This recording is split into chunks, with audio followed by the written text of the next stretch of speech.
Hello students, हमने पिछली class में पढ़ा फर्स्ट वीक ऑफ डेवलपमेंट के अंदर फर्टिलाइजेशन। मैंने आपको बताया कि जब हम फर्स्ट वीक की बात कर रहे हैं बच्चों, तो फर्स्ट वीक कहाँ से स्टार्ट हो रहा है? द फर्स्ट डे मतलब वो डे जिस दिन आपका स्पर्म और ओवा यानी स्पर्मेटोसाइट एंड सेकेंडरी oocyte मिलके क्या बना रहे हैं? एक नया स्ट्रक्चर बना रहे हैं जिसको हमने नाम दिया था जाइगोट। तो ये जिस दिन बना, that is the first day. उस फर्स्ट डे से लेके अगले 7 दिन क्या होने वाला है, वहां पे मैंने बताया आपको 3 शॉर्ट नोट हमें एग्जाम में आते हैं। एक तो फर्स्ट डे जो हो रहा है दैट इज फर्टिलाइजेशन। अब फर्स्ट डे से 7वें दिन तक क्या होता है बच्चों? सेल्स के अंदर होते हैं मल्टीपल माइटोटिक डिवीजन्स, वो कहलाते हैं क्लीवेज। तो एक शॉर्ट नोट है क्लीवेज, और तीसरा शॉर्ट नोट जो 7वें दिन प्रोसेस होने वाली है जिसको आप बोलते हैं इम्प्लांटेशन। ठीक है, तो आज हम बात कर रहे हैं क्लीवेज की। तो बच्चों सबसे पहली चीज ये आती है कि भाई क्लीवेज की डेफिनेशन क्या है। तो मैंने आपको एक बात बताई कि अभी हमने बोला कि क्लीवेज क्या है, एक प्रोसेस है। इस प्रोसेस से क्या होता है? इस प्रोसेस से जो हमारा जाइगोट है, उस जाइगोट के अंदर जो सेल्स हैं उनका हो रहा है डिवीजन। और ये डिवीजन क्या है बच्चों? Rapid division. So there is a rapid division in the cells of the zygote and बच्चों यहाँ पे एक बहुत अच्छी बात होती है कि ये जो रैपिड डिवीजन है, इस रैपिड डिवीजन के जो प्रोडक्ट हैं यानी जो सेल्स हैं उनकी size with the every division घटती चली जाती है। और ये जो सेल्स हैं, इन सेल को नाम दिया गया, क्या नाम दिया गया? ब्लास्टोमियर। ये सेल क्या कहलाएंगे बच्चों?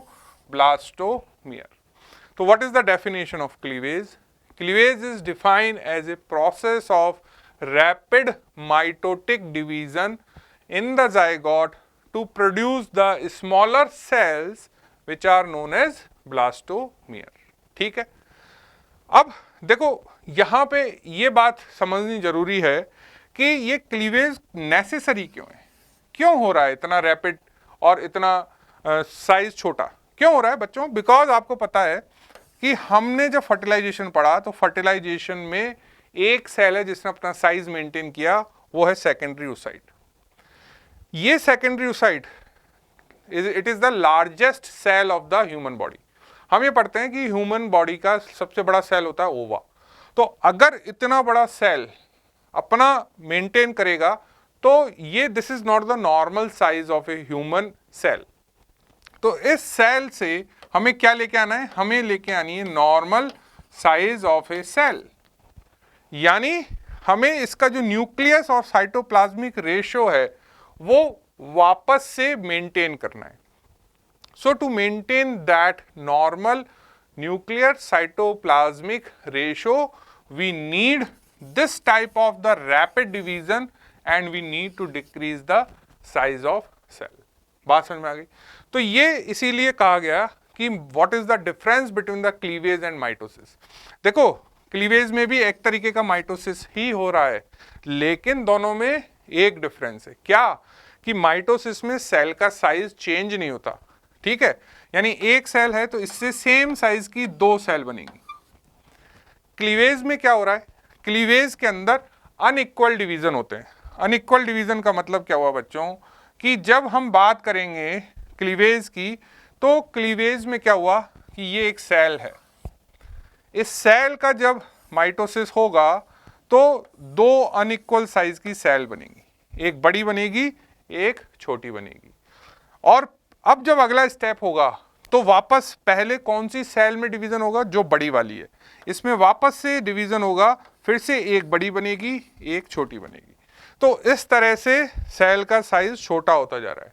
ठीक है, इसमें भी डिवीजन होगा। इसमें जब डिवीजन होगा तो ये पहले ही छोटी हो गई है, लेकिन जो अगली सेल होगी वो इससे साइज में एक छोटी होगी और एक थोड़ी बड़ी होगी। क्लियर? तो क्लीवेज और माइटोसिस में बेसिक डिफरेंस यही है कि एक तो क्लीवेज में रैपिड डिवीजन होते हैं और दूसरा क्लीवेज के जो प्रोडक्ट्स हैं वो सेम साइज के नहीं होते। एक में साइटोप्लाज्म ज्यादा है, एक में साइटोप्लाज्म कम है, लेकिन न्यूक्लियस जो है उसका डिवीजन माइटोसिस की तरह ही हो रहा है। यहाँ पे डिफरेंस है साइटोप्लाज्म के डिस्ट्रीब्यूशन में। तो एक सेल हमेशा बड़ी बनती है, एक छोटी बनती है। फिर जब नेक्स्ट स्टेप आता है तो बड़ी सेल में पहले डिवीजन होगा, फिर से इससे एक बड़ी बनेगी, एक छोटी बनेगी। तो ये जो प्रोसेस है, ये प्रोसेस कहलाता है बच्चों क्लीवेज। तो यहाँ पे ये तीन चीज हमें क्लियर हो गई कि क्लीवेज का डेफिनेशन क्या है। It is a rapid mitotic division होने का एक प्रोसेस है, जिससे जायगोट के अंदर क्या हो रहा है, जो सेल्स हैं वो साइज में छोटी होती जा रही हैं, और वो क्या कहलाती हैं, ब्लास्टोमियर। और ये नेसेसरी है, क्यों, to regain the normal nuclear cytoplasmic ratio of the species. And difference क्या हुआ कि क्लीवेज में सेल्स के साइटोप्लाज्मिक डिस्ट्रीब्यूशन अलग अलग हो जाते हैं, यानी एक सेल बड़ी होती है, एक छोटी होती है, जबकि माइटोसिस में ऐसा जनरली नहीं होता है। अब हम आते हैं कि भाई ये बताओ कि क्लीवेज शुरू कब हुआ। सो एट व्हाट टाइम। सो बच्चों, जब आपके स्पर्म यानी स्पर्मेटोजोआ और सेकेंडरी oocyte का जब फर्टिलाइजेशन होता है, at the same time immediately, जैसे ही फर्टिलाइजेशन हुआ इमीडिएटली आपका क्लीवेज स्टार्ट हो जाता है। यानी very early, as soon as there is a formation of the fusion of the male and female pronucleus, immediately there is a process of cleavage start. ये कब तक रहता है, what is the duration? तो बच्चों क्लीवेज कब तक होता है, till implantation, which is approximately the 7th day after fertilization. यानी at the end of first week आपका क्लीवेज खत्म हो जाएगा जब आपका इम्प्लांटेशन शुरू हो। तो ये तो हो गई इसकी टाइमिंग की बात। अब बात आती है कि जब भी हम क्लीवेज की बात करते हैं, यानी इम्प्लांटेशन से पहले की बात कर रहे हैं, तो बच्चों क्या है कि एक चीज़ हमें समझनी है कि ये आपकी है यूट्राइन कैविटी। ठीक है, यहाँ पे हम ये यूट्राइन कैविटी बनाते हैं, ये आपकी फैलोपियन ट्यूब है, ये फिम्ब्रिएटेड एंड है। यहाँ पे क्या हुआ कि जो आपका फर्टिलाइजेशन है वो हुआ एम्पुला में। So this is your ampulla. यहाँ एम्पुला में जब फर्टिलाइजेशन हुआ तो बच्चों ये बना जाइगोट। ये जाइगोट धीरे धीरे फैलोपियन ट्यूब से माइग्रेट करके कहाँ आएगा, ये कैविटी में। किसकी कैविटी है ये, यूट्राइन कैविटी। तो यहाँ से यहाँ तक आने में अगर बीच में ये जाइगोट कहीं भी इम्प्लांट हो गया तो उसको आप क्या बोलते हैं बच्चों, ट्यूबल प्रेगनेंसी। क्या बोलेंगे हम, ट्यूबल प्रेगनेंसी। ठीक है, यानी प्रेगनेंसी कहाँ हो रही है, फैलोपियन ट्यूब में। लेकिन क्या हम इसको एक्सेप्ट करेंगे, नहीं। क्यों, बिकॉज यहाँ पे स्पेस नहीं है प्रॉपर ग्रोथ का। हमें कहाँ चाहिए जाइगोट, हमें जाइगोट चाहिए यहाँ पे, इस एरिया में। ठीक है, तो यहाँ से यहाँ तक आने के लिए जोना पेलुसिडा का होना बहुत जरूरी है, क्योंकि जोना पेलुसिडा इम्प्लांटेशन को नहीं होने देता। तो जोना पेलुसिडा डिसअपियर कब होगा, जोना पेलुसिडा डिसअपियर होगा जब इम्प्लांटेशन जस्ट शुरू होता है, यानी 7th डे पे। तो क्लीवेज से हमें समझ में आया कि जब सेल में क्लीवेज हो रहा है तो साथ साथ में ये जो आपका डेवलपिंग जाइगोट है ये क्लीवेज के साथ साथ शिफ्ट भी होता है, और ये माइग्रेट किधर हो रहा है, towards the uterine cavity. And while there is a cleavage is taking place, the developing embryo is surrounded by the zona pellucida till implantation. तो अब आपके पास स्टेप्स क्या हुए, तो सबसे पहले क्या बनी मेरे पास, 2 सेल। 2 सेल से बनेगी बच्चों 4 सेल, 4 सेल से बनेगी 8 सेल, 8 सेल से बनेगी 16 सेल। ये क्या है, what is this, this is a cleavage. और ये क्लीवेज कैसे हो रहा है बच्चों, माइटोसिस से। तो आपको पता है माइटोसिस में सेल्स डबल होती चली जा रही हैं, तो यहाँ पे ये सेल्स डबल होती चली जा रही हैं। अब बच्चों यहाँ पे एक चीज़ होती है, यहाँ पे क्या होता है कि जैसे ही आपका 8 से 16 सेल स्टेज आने लगता है, हमारे पास एक मलबरी शेप का स्ट्रक्चर जनरेट हो जाता है, और ये मलबरी शेप का स्ट्रक्चर कहलाता है मोरूला। अब ये जो स्टेज है 16 सेल स्टेज, ये 16 सेल स्टेज इन 3 स्टेज से एक पार्ट में डिफरेंट, क्या डिफरेंस है, वहां पे आपके पास एक वर्ड आया कॉम्पैक्शन। ये डिफरेंस क्यों हुआ, इस प्रोसेस की वजह से। इस प्रोसेस का नाम है कॉम्पैक्शन। यहां क्या हो रहा है, देखो आप, यहां क्या हुआ कि जैसे ही आपके पास 8 से 16 सेल्स आती हैं, कॉम्पैक्शन की वजह से सेल्स का अरेंजमेंट चेंज हो जाता है। क्या होता है बच्चों कि इनिशियली इन 3 स्टेजेस में सेल जो होती हैं वो लूजली अरेंज होती हैं। कैसे अरेंज होती हैं? लूज अरेंजमेंट होता है उनका, ठीक है। लेकिन कॉम्पैक्शन की वजह से उनका जो आपस में कांटेक्ट का सरफेस एरिया है वो बढ़ जाता है। तो कॉम्पैक्शन से क्या हुआ, जो सेल्स हैं उनके बीच में कांटेक्ट एरिया बढ़ गया। क्या बढ़ गया? कांटेक्ट एरिया बढ़ जाता है। और कांटेक्ट एरिया बढ़ने के साथ जो सेल्स हैं वो आपस में चिपक जाती हैं with the help of tight junction. ये दो चीज हो रही है कॉम्पैक्शन से। क्या हो रही है कि एक तो सेल्स जो हैं वो उनका कांटेक्ट एरिया बढ़ रहा है एक दूसरे से, और दे आर कॉम्पैक्टली यानी बहुत टाइटली एक दूसरे के साथ टाइट जंक्शन से चिपक जाती हैं। और ऐसा होने से आपके पास सेल्स के दो सेट नजर आते हैं। एक सेट क्या कहलाता है बच्चों? अब आउटर सेल मास। ये क्या कहलाया? Outer cell mass. और जो दूसरा सेट है वो कहलाया इनर सेल मास। ये क्या कहलाया? इनर सेल मास, ठीक है। तो यहां पे ये स्ट्रक्चर क्या कहलाया? मोरूला। ये क्या कहलाया? मोरूला। तो मोरूला होने के लिए मिनिमम सेल कितनी हुई? 16। यानी कोई भी आपसे सवाल पूछ रहा है भाई इस पूरे फ्लो चार्ट में कहां पे जाके मोरूला बना? Answer is 16 cell stage. दूसरा, मोरूला कौन सी डे पे बना बच्चों? तो मोरूला बनता है बच्चों 3rd day after fertilisation, fertilisation के तीसरे दिन। अगला सवाल यह आया कि जब मोरूला बना तो मोरूला इन ऊपर वाली स्टेज से कैसे अलग है? तो आपने क्या बोलना है कि मोरूला में एक प्रोसेस हुई जिसका नाम है कॉम्पैक्शन, और कॉम्पैक्शन होने की वजह से मोरूला में inner and outer cell mass का अरेंजमेंट नजर आता है। ये जो आउटर सेल मास हैं, ये आउटर सेल मास भविष्य में जाके ट्रोफोब्लास्ट सेल्स बनाएंगे। कौन सी सेल्स बनाएंगे? Trophoblast sales. और ये ट्रोफोब्लास्ट सेल्स क्या बनाते हैं बच्चों? प्लेसेंटा। क्यों? क्योंकि ट्रोफो का मतलब हुआ न्यूट्रिशन, वो चीज जो न्यूट्रिशन देती है, तो प्लेसेंटा न्यूट्रिशन देता है।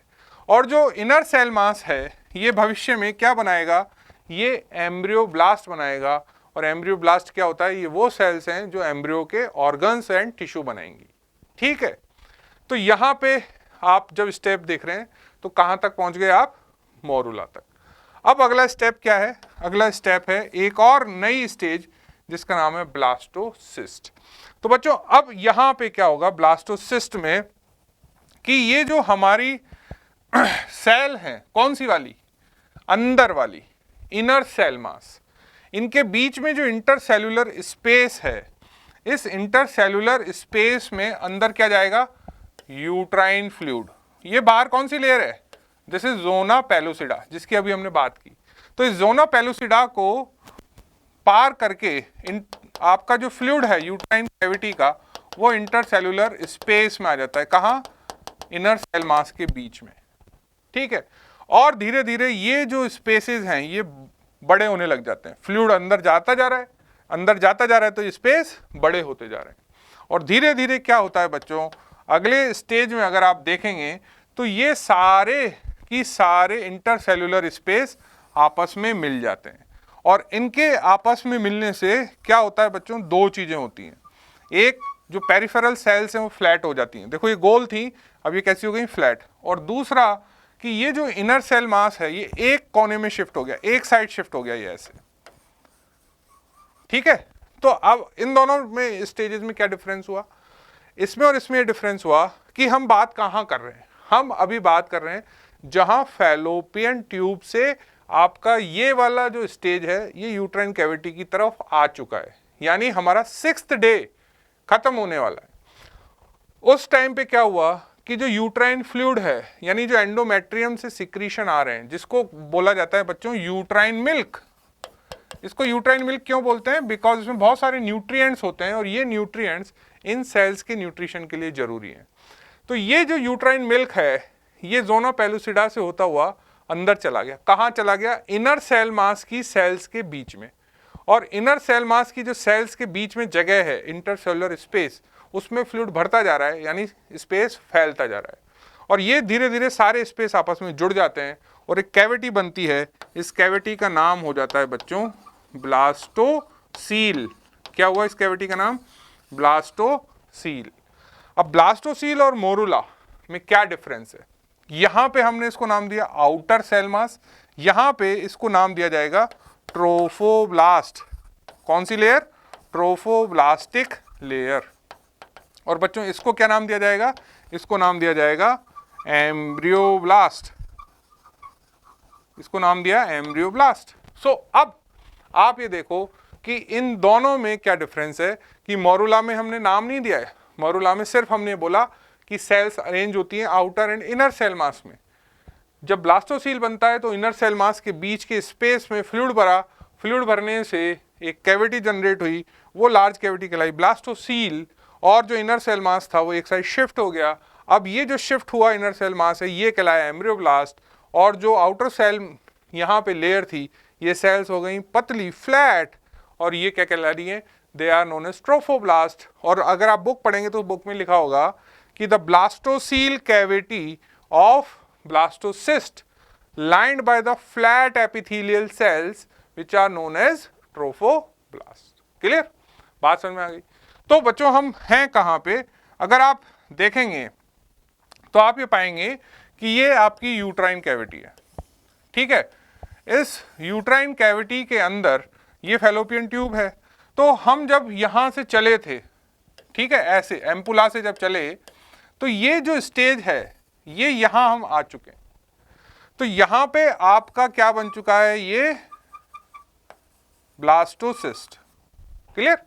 तो ये जो ब्लास्टोसिस्ट बना इसमें ये है इनर सेल मास, और बच्चों ये क्या है? Trophoblastic layer. तो ये जो एंडोमेट्रियल फ्लूइड था, ये एंडोमेट्रियल फ्लूइड किसके अंदर गया था? मोरुला स्टेज में। और मोरुला स्टेज में अंदर जाने की वजह से जो कैविटी नई जनरेट हुई उस कैविटी को हमने क्या नाम दिया है? ब्लास्टोसील। क्लियर? तो ये हमें समझ में आ गया कि क्या क्या स्टेप्स हुए। तो यहाँ पे जब भी बच्चों हम मोरुला के बारे में बात करेंगे, हमेशा ये मेरा एक सिंसियर सजेशन है कि आप ये नाम जरूर लिख के आए, कॉम्पैक्शन। और जब ब्लास्टोसिस्ट की बात करेंगे तो ब्लास्टोसिस्ट में हमने क्या क्या नाम पढ़ने हैं? Trophoblast, embryoblast and blastocoel. अब आगे क्या हो रहा है कि यहां पे जब आप क्लीवेज पढ़ते हैं तो कुछ टर्म्स आती हैं, जैसे ब्लास्टोसील। अभी मैंने बताया what is blastocoel. Blastocoel is a cavity which is formed inside a blastocyst by the fusion of the intercellular space. What is uterine milk? Uterine milk क्या है? वो जो एंडोमेट्रियम की सिक्रीशन है। Now what is trophoblast and their classification? Classification कैसे हुआ trophoblast का? तो बच्चों देखो क्या हुआ कि ये है आपका ब्लास्टोसिस्ट। ब्लास्टोसिस्ट में मैंने बताया कि जो फ्लैट सेल्स हैं, ये फ्लैट सेल्स किससे बन रही हैं? आउटर सेल मास से। ये किससे बन रही है बच्चों? आउटर सेल मास से। और अंदर क्या है? Inner cell mass. ये जो इनर सेल मास है ये किससे क्या बनाएगा बच्चों? एम्ब्रियोब्लास्ट। ठीक है। तो अब ये जो स्टेज है ये क्या है? ब्लास्टोसिस्ट। यहां पे हम डिवीजन देखते हैं, या हम कह सकते हैं ट्रोफोब्लास्ट का क्लासिफिकेशन। यहाँ ट्रोफोब्लास्ट दो पार्ट में डिवाइड हुई। एक तो ये वाली ट्रोफोब्लास्ट, यानी जो ट्रोफोब्लास्ट एम्ब्रियोब्लास्ट को ओवरलैप कर रही हैं, और बाकी की ये वाली ट्रोफोब्लास्ट। ठीक है। तो जो ओवरलैप करती हैं इनको कहते हैं हम पोलार ट्रोफोब्लास्ट। ये क्या कहलाई? Polar trophoblast. और ये जो बाकी की ट्रोफोब्लास्ट हैं बच्चों ये क्या कहलाई? Mural trophoblast. ठीक है। तो ये हो गई पोलार ट्रोफोब्लास्ट, ये हो गई म्यूरल ट्रोफोब्लास्ट। इसी तरह से इस पूरे डेवलपिंग ब्लास्टोसिस्ट को अगर आप देखेंगे तो बच्चों इसमें भी हम दो पोल फिर डिवाइड करते हैं। जिस पोल की साइड, यानी इस पूरे ब्लास्टोसिस्ट में अंदर की तरफ जहां पे ये एम्ब्रियोब्लास्ट चिपका हुआ है वो हिस्सा क्या कहलाता है बच्चों? ये कहलाता है एनिमल पोल। ये क्या कहलाता है? एनिमल पोल। ठीक है। एनिमल पोल का दूसरा नाम क्या होता है बच्चों? एम्ब्रियोनिक पोल। क्या नाम है? एम्ब्रियोनिक पोल। तो एम्ब्रियोनिक पोल या एनिमल पोल किसे कहा गया? एम्ब्रियोनिक पोल या एनिमल पोल ब्लास्टोसिस्ट की वो सरफेस है जहां पे अंदर की तरफ क्या चिपकी हुई है? एम्ब्रियोब्लास्टिक सेल्स। बाकी का जो हिस्सा है, ये जो पूरा रिमेनिंग पार्ट है बच्चों, ये किससे लाइंड है? म्यूरल ट्रोफोब्लास्ट से, और इसका ये वाला एरिया कहलाता है एब एम्ब्रियोनिक। कौन सा एम्ब्रियोनिक? एब एम्ब्रियोनिक।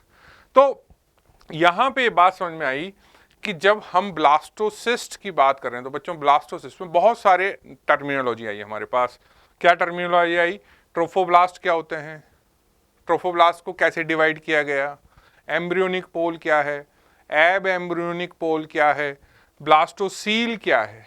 ठीक है, तो यहां पे आपके पास एक नई स्टेज बन के आ गई कि जब हम 2 सेल से चले, फिर 4 सेल बनी, फिर 8 सेल बनी, 8 के बाद जब 16 बनने लगी तो एक प्रोसेस हुआ कॉम्पैक्शन।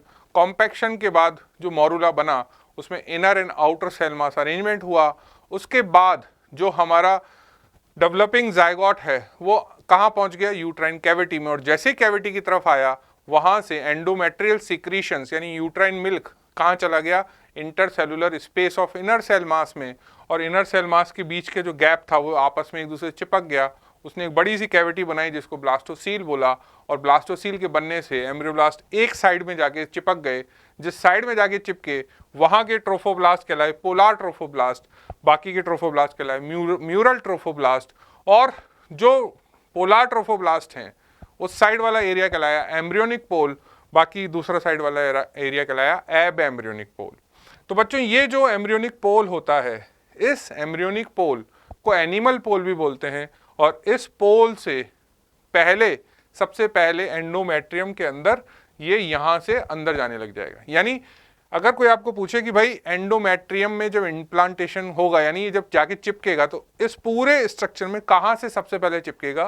तो यहां से चिपकेगा ये। ठीक है, तो एक बात ये हो गई। अब दूसरी बात ये है कि इसको एग्जाम में लिखना कैसे है।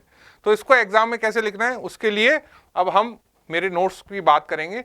सो now will see how to write the cleavage in exam. So बच्चों पहली चीज आ गई डेफिनेशन। कि डेफिनेशन क्या है? मैंने अभी आपको समझाया कि क्लीवेज क्या होता है। एक प्रोसेस है जहाँ डिवीजन हो रहा है। कौन सा डिवीजन? माइटोसिस।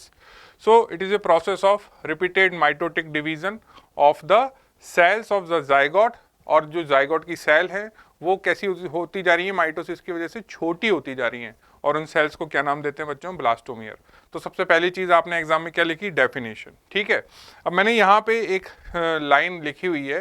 ये लाइन इसलिए लिखी हुई है ताकि आपको डेफिनेशन याद रखने में हेल्प मिले कि जो हमारा क्लीवेज होता है वो माइटोसिस से डिफरेंस है। क्या क्या डिफरेंस है माइटोसिस से? कि बच्चों हमें ना क्या चाहिए? एक नॉर्मल न्यूक्लियर साइटोप्लाज्मिक रेशो चाहिए। यानी जो ह्यूमन सेल की साइज होती है ना उस साइज तक हमें उस सेल को लाना है। क्यों लाना है? क्योंकि आपको पता है जो एग होता है that is a largest cell of the human body. तो वो तो बहुत बड़ी सेल है साइज में। तो इतनी बड़ी सेल्स हमारी बॉडी में होती नहीं है, तो हमें उनको क्या करना है? छोटा करना है। तो छोटा करने के लिए क्या हो रहा है बच्चों? क्लीवेज हो रहा है। और क्लीवेज से जो सेल्स बनी उनको क्या बोला गया? ब्लास्टोमियर्स बोला गया। और ये क्लीवेज कब तक होता है? It cleavage occurs till we will receive और we will gain the normal nuclear cytoplasmic ratio of the cell. ठीक है, उसके बाद time when the cleavage start. Cleavage कब स्टार्ट होगा? जैसे ही फर्टिलाइजेशन होता है। As soon as the fertilization will take place immediately cleavage start हो जाता है। और क्लीवेज होता कब तक है? तो बच्चों क्लीवेज कब तक होता है? 6 से 7 दिन। यानी पहला जो वीक है हमारा वो पहले वीक में क्लीवेज होता रहता है। और क्लीवेज कब खत्म हो गया? जब आपका इम्प्लांटेशन हो गया। ठीक है, तो पहले आपने डेफिनेशन लिख दी। डेफिनेशन लिखने के बाद आपने बताया भाई क्लीवेज इमीडिएटली आफ्टर फर्टिलाइजेशन शुरू हो जाता है। फर्टिलाइजेशन के बाद ये कहाँ तक होता है? इम्प्लांटेशन तक। और इम्प्लांटेशन कौन से दिन हो जाता है? 7th डे लगभग। तो 7 दिन तक हमारे को क्लीवेज की प्रोसेस देखने को मिलती है। तो क्लीवेज में फिर आपको आगे लिखना है उसके स्टेजेस। तो बच्चों जब हम क्लीवेज की बात कर रहे हैं तो जो हमारा डेवलपिंग एम्ब्रियो है जिसको आप जाइगोट बोल रहे हो, उस डेवलपिंग एम्ब्रियो के बाहर जोना पेल्यूसिडा की लेयर बनी रहती है। क्यों बनी रहती है? क्योंकि हमें क्या प्रिवेंट करनी है? Ectopic pregnancy. तो बच्चों during the cleavage zygote is surrounded by the zona pellucida. ठीक है, तो स्टेजेस क्या हैं बच्चों? स्टेजेस ये हैं कि ईच डिवीजन में जब सेल डिवाइड हो रही है, तो जैसा मैंने आपको पहले एक्सप्लेन किया कि अनइक्वल सेल बनती हैं, एक लार्ज बनती है और एक स्मॉल बनती है। लार्ज वाली पहले डिवाइड हो जाएगी, तो there is a each division zygote cell divide into cytoplasm unequally. आपको ये वर्ड याद रखना है, कौन सा? अनइक्वल। और उसके बाद एक लार्ज बनी, एक छोटी सेल बनी, और जो लार्ज सेल है वो पहले डिवाइड हो जाती है ना। इस तरह से क्या हो रहा है, 2 cell, 3 cell, 4 cell, 8 cell, 16 cell, ऐसे हमारे पास जो है स्टेजेस ऑफ आपके जाइगोट बनते जा रहे हैं। और अल्टीमेटली हमें दो चीजें चाहिए, क्या? एक स्टेज होती है मोरुला की और एक होती है ब्लास्टोसिस्ट की। ठीक है, तो आपने ये लिख दिया। तो अब बच्चों इसको हमने यहाँ फ्लो चार्ट में दिखाया कि सबसे पहले हमारे पास जाइगोट था, जाइगोट एक डिप्लॉयड सेल थी। ठीक है, उस जाइगोट में फर्स्ट क्लीवेज हुआ तो 2 सेल बनी, फिर क्या हुआ 4 सेल बनी, फिर क्या हुआ 8 सेल बनी, फिर अब अगले अब क्या होगा 16 सेल बनेगी। जैसे ही 16 सेल बनेगी उसको हम नाम दे देंगे मोरुला। ठीक है, तो बच्चों मोरुला का जो बनना है वो यहाँ पे आपको ये ध्यान रखना है कि मोरुला के केस में सबसे पहली चीज क्या है कि 8 सेल जो हमारी बन जाती हैं, इसके बाद जो नेक्स्ट सेल स्टेज है that is your 16 cell stage, यानी अब 8 सेल के बाद क्या बनने वाला है? मोरुला बनने वाला है। ठीक है, लेकिन यहाँ पे एक वर्ड आपको जरूर लिखना है एग्जाम में, उसका नाम है कॉम्पैक्शन। देखो मैंने आपको पिछली बार भी कहा था कि हर शॉर्ट नोट में कुछ वर्ड होते हैं जो हाईलाइट करने होते हैं। तो जब भी हम मोरुला की बात कर रहे हैं, मोरुला फॉर्मेशन होने के लिए कौन सी प्रोसेस होती है बच्चों? कॉम्पैक्शन। तो आपको कॉम्पैक्शन के बारे में लिखना है। कॉम्पैक्शन क्या होता है कि जो मोरुला है उसके अंदर की जो सेल हैं वो लूजली अरेंज्ड होती हैं, लेकिन आफ्टर द कॉम्पैक्शन वो सेल्स टाइटली अरेंज हो जाती हैं। ठीक है, so now the blastomere have the maximum contact with each other, और वो एक दूसरे से कैसे कांटेक्ट में है बच्चों? With the help of tight junction, और ये प्रोसेस क्या कहलाया? कॉम्पैक्शन। ठीक है, तो कॉम्पैक्शन वर्ड आते ही हम किसकी बात कर रहे हैं? मोरुला की बात कर रहे हैं। ठीक है, अब यहां पे हमें याद रखना है कि जब कॉम्पैक्शन हुआ तो कॉम्पैक्शन के साथ ही क्या होता है बच्चों?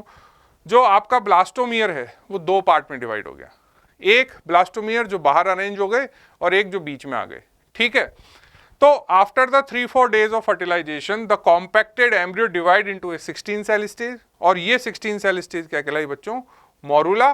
क्यों? क्योंकि ये मलबरी शेप का होता है। ठीक है, तो हमने क्या क्या लिख दिया यहाँ तक एग्जाम में? हमने लिखा डेफिनेशन ऑफ क्लीवेज, हमने लिखा time starting of the cleavage, duration of the cleavage. उसके बाद हमने लिखा कि पहले 2 सेल स्टेज होती है, 4 सेल स्टेज होती है, 8 सेल स्टेज होती है, 8 सेल के बाद होता है कॉम्पैक्शन, और 16 सेल स्टेज में हमें मोरुला मिला।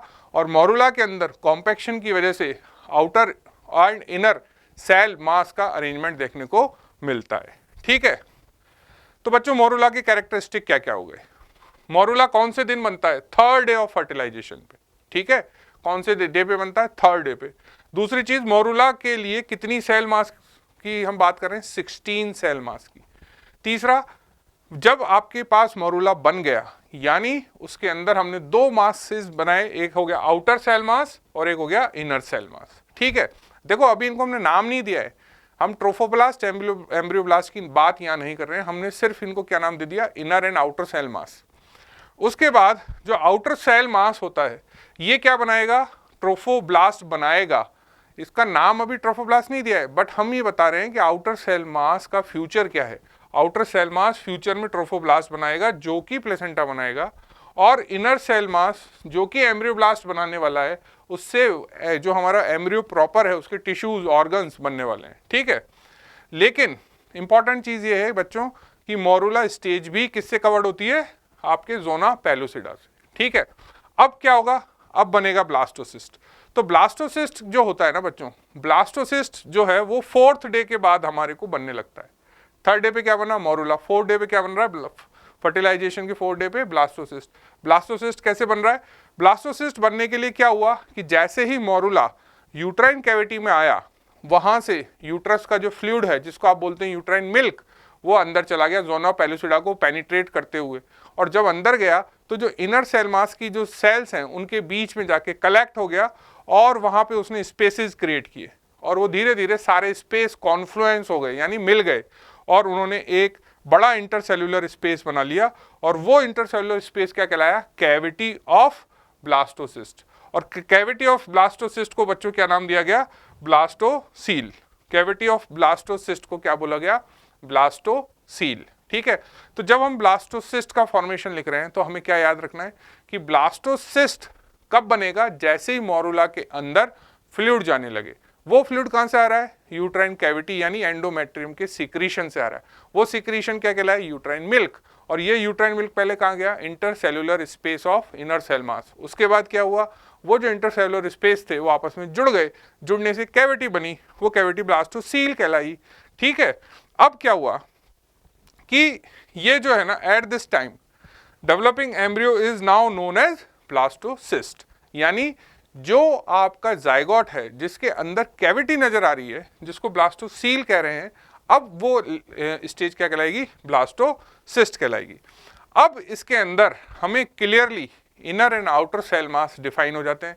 क्यों, क्योंकि बीच में आ गई कैविटी, तो कैविटी की वजह से अंदर का सेल मास बाहर की लाइनिंग से प्रॉपरली अलग अलग नजर आ रहा है।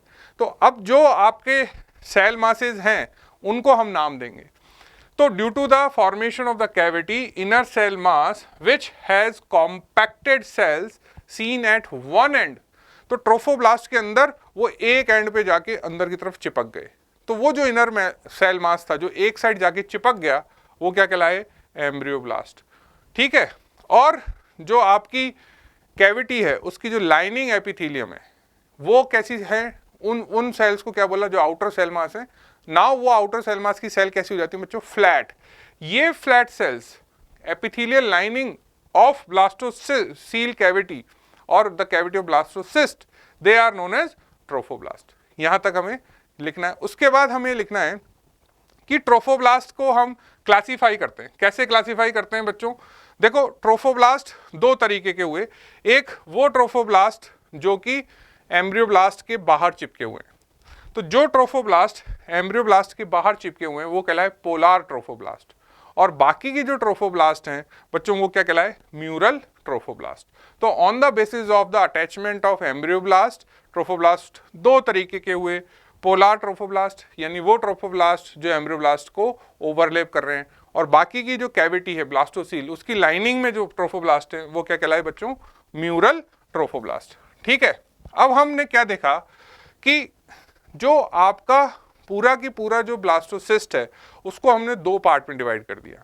एक कहलाया एम्ब्रियोनिक पोल और एनिमल पोल, और दूसरा कहलाया एब एम्ब्रियोनिक पोल। तो अब एम्ब्रियोनिक पोल किसे बोलेंगे, एम्ब्रियोनिक पोल ब्लास्टोसिस्ट का वो हिस्सा है जहां अंदर एम्ब्रियोब्लास्ट चिपका हुआ है, ये कहलाता है एम्ब्रियोनिक पोल। इसकी इंपॉर्टेंस क्या है एम्ब्रियोनिक पोल की बच्चों, एम्ब्रियोनिक पोल वो हिस्सा है जो सबसे पहले जाके एंडोमेट्रियम से चिपकेगा और इम्प्लांटेशन स्टार्ट करता है। ठीक है, तो आपने ये लिखा कि भाई ट्रोफोब्लास्ट कितने तरीके के होते हैं, दो तरीके के, पोलार एंड म्यूरल। उसके बाद हमें देखना है कि जो एम्ब्रियोब्लास्ट है उसके अटैचमेंट पे भी हमने इसको दो पार्ट में डिवाइड किया, एम्ब्रियोनिक पोल एंड एब एम्ब्रियोनिक पोल। ठीक है, सो एम्ब्रियोब्लास्ट यानी जो इनर सेल मास होता है वो जिस जगह पे अटैच हुआ वहां के ट्रोफोब्लास्ट कहलाए पोलार ट्रोफोब्लास्ट, और जिस जगह पे एम्ब्रियोब्लास्ट अटैच है वो वाला एरिया क्या कहलाया बच्चों, एनिमल पोल या एम्ब्रियोनिक पोल। ठीक है, अब क्या हो गया,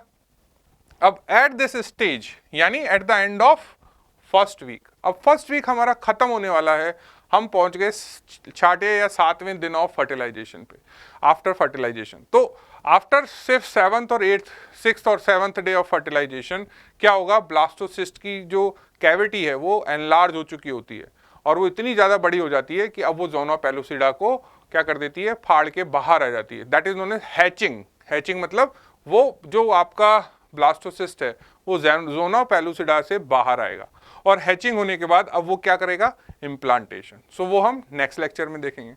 तो यहाँ पे अब ब्लास्टोसिस्ट के तीन हिस्से आपने पढ़े, एम्ब्रियोब्लास्ट, ट्रोफोब्लास्ट, ब्लास्टोसील। तो बच्चों एम्ब्रियोब्लास्ट का क्या फेट होता है, एम्ब्रियोब्लास्ट बनाएगा tissues of the embryo, trophoblast क्या बनाएगा, प्लेसेंटा, और बच्चों ब्लास्टोसील क्या बनाएगी, योक सैक। तो अब आपको एग्जाम में दो डायग्राम बनाने हैं। देखो यहाँ क्या हो रहा है, कॉम्पैक्शन के बाद दो अरेंजमेंट हुए, एक इनर सेल मास, एक हुआ आउटर सेल मास। ठीक है, तो ये आउटर सेल मास है, ये आउटर सेल मास और ये इनर सेल मास।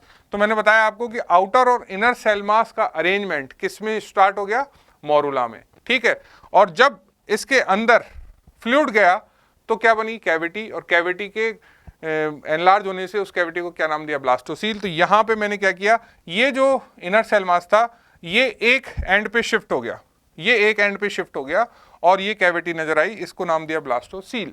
तो ये जो बच्चों यहाँ पे ये लाइनिंग दिख रही है, ये लाइनिंग सेल्स क्या है, these lining cells are now known as trophoblast, और ये जो है एम्ब्रियोब्लास्ट।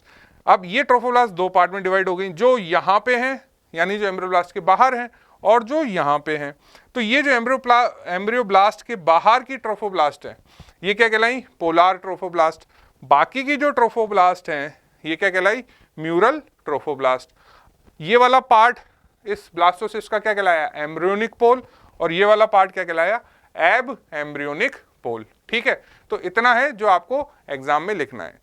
तो बच्चों अब इस लेक्चर के बाद हमने ये समझा कि फर्स्ट वीक ऑफ लाइफ जो है, उस फर्स्ट वीक ऑफ लाइफ में सबसे पहले फर्टिलाइजेशन हुआ, उसके बाद क्लीवेज हुआ।